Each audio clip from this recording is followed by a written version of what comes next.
നമസ്കാരം, ഞാൻ മനോജ് നെടിയാക്കൽ. പുതിയൊരു വീഡിയോയിലേക്ക് എല്ലാവർക്കും സ്വാഗതം. രാജ്യാന്തര കാപ്പി വിപണി കൂടുതൽ കരുത്ത് പ്രദർശിപ്പിച്ചതോടെ വിദേശ രാജ്യങ്ങൾ ദക്ഷിണേന്ത്യൻ കാപ്പി നുകരാൻ മത്സരിക്കുന്നു. വിവിധ രാജ്യങ്ങളിൽ നിന്നുള്ള ശക്തമായ വാങ്ങൽ താൽപ്പര്യം അറബിക്ക കാപ്പി കയറ്റുമതിയിൽ കുതിച്ചുചാട്ടത്തിന് അവസരമൊരുക്കാം. കേരളവും കർണാടകവും അറബിക്ക റോബസ്റ്റ കാപ്പി ഉൽപ്പാദിപ്പിക്കുന്നുണ്ട്. അന്താരാഷ്ട്ര തലത്തിൽ ഏറ്റവും കൂടുതൽ കാപ്പി വിൽപ്പനയ്ക്ക് ഇറക്കുന്ന ബ്രസീലിലും വിയറ്റ്നാമിലും പ്രതികൂല കാലാവസ്ഥ മൂലം വിളവ് ചുരുങ്ങിയതാണ് ഇന്ത്യൻ മാർക്കറ്റിലേക്ക് യൂറോപ്യൻ ബയർമാരുടെ ശ്രദ്ധ തിരിച്ചുവിട്ടത്. പുതുവർഷം പിറന്ന ആദ്യ 2 മാസങ്ങളിൽ കയറ്റുമതിയിലുണ്ടായ കുതിപ്പ് കണക്കിലെടുത്താൽ ഈ വർഷവും ആകർഷകമായ വിലയ്ക്ക് ഉൽപ്പന്നം വിറ്റുമാറാനുള്ള സാഹചര്യം കർഷകർക്ക് ലഭ്യമാവും. അതേസമയം കാലാവസ്ഥ വില്ലനായി മാറിയതിനാൽ ഇവിടെയും ഉൽപ്പാദനം കുറവാണ്.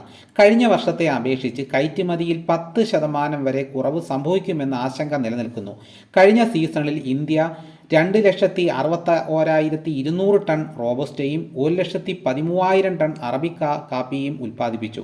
വയനാടൻ വിപണിയിൽ കാപ്പിപ്പരിപ്പ് കിലോ 455 രൂപയിലും ഉണ്ടക്കാപ്പി 54 കിലോ 14,000 രൂപയിലും വിപണനം നടന്നപ്പോൾ കട്ടപ്പന വിപണിയിൽ കാപ്പിക്കുരു റോബസ്റ്റ കിലോ 260 രൂപയിലും പരിപ്പ് റോബസ്റ്റ 450 രൂപയിലുമാണ്.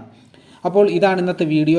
ഇഷ്ടമായെങ്കിൽ ഒന്ന് ലൈക്ക് ചെയ്യണം, മറ്റ് ഗ്രൂപ്പിലോട്ടൊക്കെ ഒന്ന് ഷെയർ ചെയ്യണം. നിങ്ങളുടെ അഭിപ്രായങ്ങളും നിർദ്ദേശങ്ങളും കമൻറ്റായി രേഖപ്പെടുത്തണം. ഇതേപോലെയുള്ള വീഡിയോസ് നിങ്ങൾക്ക് നോട്ടിഫിക്കേഷനായിട്ട് കിട്ടാൻ വേണ്ടിയിട്ട് ചാനൽ സബ്സ്ക്രൈബ് ചെയ്യാത്തവർ ചാനൽ ഒന്ന് സബ്സ്ക്രൈബ് ചെയ്ത് വെക്കണം.